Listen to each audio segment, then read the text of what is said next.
ம் நல்லா மொறுமொறுன்னு இருக்கு. உள்ளுக்கு அப்படியே நல்லா சாப்பிட்டா அருமையாக வெந்து ஒரு தனிச்சுவையாக இருக்குது. வணக்கம், நம்ம டீ கடை சேனல் என்ன பார்க்க போகிறோம்னா சூப்பரான ஒரு ஸ்நாக்ஸ், அதாவது 65 தான் பார்க்க போகிறோம். அதுக்கு நம்ம ஒரு இந்த மாதிரி பெரிய மிக்சிங் பவுல் எடுத்துகிட்டு இதில் ஒரு அரை டீஸ்பூனு காஷ்மீர் சில்லி பவுடர் எடுத்து சேர்த்தாச்சு. ஒரு அரை டீஸ்பூனு சாதா சில்லி பவுட்ரு அதையும் சேர்த்தாச்சு. தூளுப்பு ஒரு 1/4 டீஸ்பூனு, கரம் மசாலா ஒரு அரை டீஸ்பூனு. இப்போ இதில் ஒரே ஒரு டீஸ்பூனு எண்ணெய்,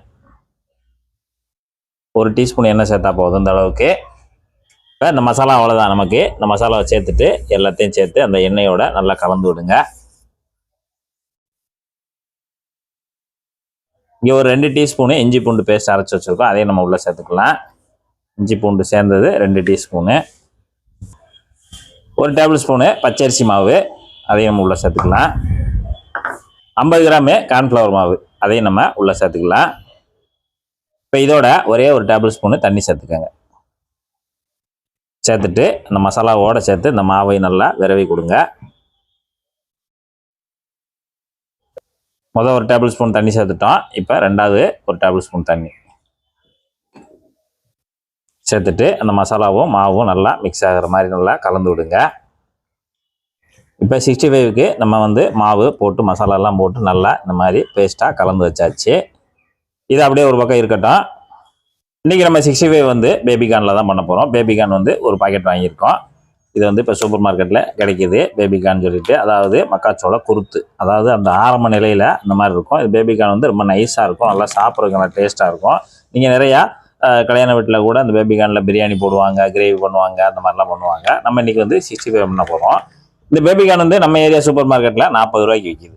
இந்த ஒரு பாக்கெட் 40 ரூபாய்க்கு விற்கிது. நான் ஒரு பாக்கெட் தான் வாங்கியிருக்கேன். இது ஒரு ரவுண்டு ஒரு 3 பேர் 4 பேர் சிம்பிளாக சாப்பிட்றதுக்கு நல்லாயிருக்கும். இந்த மாதிரி இருக்கும் நல்லா.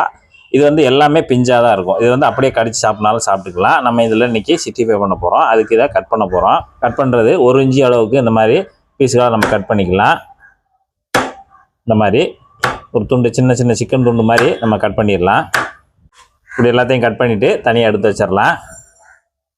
இப்போ நம்ம 65க்கு மசாலாவும் ரெடியாக இருக்குது, பேபிகார்னும் கட் பண்ணி வச்சாச்சு. இப்போ நம்ம உள்ள மசாலாவில் சேர்த்துடலாம். இந்த பேபிகார்ன் நீங்கள் அப்படியே சாப்பிட்டீங்கன்னா ஒரு வெள்ளரிக்காய் சாப்பிட்ட மாதிரி இருக்கும். இப்போ போட்டு நல்லா விரவி கொடுத்துருங்க. இப்போ நம்ம பேபிகார்னை உள்ளே போட்டு இந்த மசாலாவில் நல்லா விரவியாச்சு.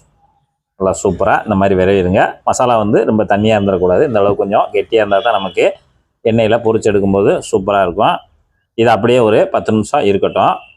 இப்போ நம்ம 65 பொரிக்க போகிறோம். அதுக்கு கடாயில் எண்ணெய் தேவையான அளவு, இந்த அளவு கம்மியாக இருந்தாலே போதும். நம்ம அதுக்கு தக்கன போட்டு எடுத்துக்கலாம். இப்போ எண்ணெயோட சூடு பார்த்திங்கன்னா நல்லா சூடாகிடணும். நல்லா சூடான பிறகு மீடியத்தில் வச்சுக்கோங்க அடுப்பை. இப்போ நம்ம பேபிகார்னு மசாலா நல்லா ஊறி இருக்குது. இப்போ இதில் கொஞ்சம் கொஞ்சமாக எடுத்துக்கிடுவோம். கொஞ்சம் இப்படி எடுத்துகிட்டு இப்போ எண்ணெய் பக்கத்தில் கொண்டு வந்துட்டு இப்படி தனித்தனியாக பிரித்து விட்ருங்க. இப்படி தனித்தனியாக ஒவ்வொரு பீஸாக இப்படி பிரித்து உப்பு தனித்தனியாக போட்டு விட்ருங்க. கலக்காக போட்டு விடுங்க. எண்ணெயோட சூடுக்கு தகுந்தாப்பில், எண்ணெயோட அளவுக்கு தகுந்தாப்பில் நம்ம உள்ளே சேர்த்துக்கலாம். இப்போ நம்ம இதை 2 ரவுண்டாக பொரிச்சிக்கலாம். நான் இப்போ ஒரு ரவுண்டுக்கு பாதியை மட்டும் போட்டுக்கிறேன். நம்ம எண்ணெயில் சேர்த்துட்டு ஒரு 1 நிமிஷம் ஆகிட்டு, 1 நிமிஷம் ஆனோடனே கம்பியை வச்சு லேசாக இப்படி பிரித்து விடுங்க. நம்ம கார்ன்ஃப்ளவர் சேர்த்துருக்கனால அதை அப்படியே போய் ஒட்டிக்கிட்டே இருக்குது, ஒன்றும் பிரச்சனை இல்லை. அதை பிரித்து விட்டுருலாம். இப்போ நல்லா கம்பியை வச்சு பிரித்து விட்டாச்சு. பிரித்து விட்ட பிறகு இப்போ நம்ம ஜல்லிக்கரண்டியை வச்சு நல்லா ஒன்று போல் எண்ணெயில் சுற்றி விடுங்க. எல்லா பக்கமும் நல்லா அப்படியே பொரிஞ்சு வரட்டும். நல்லா சூப்பராக ரெடியாகி வந்துக்கிட்டு இருக்கு. இப்போ நமக்கு கார்ன் 65 சூப்பராக தயாராகிடுச்சு. பார்த்திங்கன்னா கிட்டத்தட்ட ஒரு 4 நிமிஷம் எடுத்துக்கிடும் மீடியமான ஹீட்டில். இப்போ அருமையாக இந்த மாதிரி நல்லா பொழுன்னு அந்த நுரையெல்லாம் அடங்கி வரணும், எண்ணெயோட பபுள்ஸ் எல்லாம் அடங்கி வரணும். இந்த சமயத்தில் நம்ம எடுத்துடலாம். அவ்வளோதான், நமக்கு முதல் ரவுண்டு சூப்பராக ரெடி ஆயிடுச்சு. இப்போ நம்ம 2வது ரவுண்டு அந்த சூடை நல்லா மெயின்டைன் பண்ணிவிட்டு அப்படியே ஒன்று ஒன்றா நம்ம தனித்தனியாக போட்டுடலாம். இதே போல் எல்லாத்தையுமே நீங்கள் சூப்பராக எண்ணெயில் பொரிச்சு எடுத்துங்க.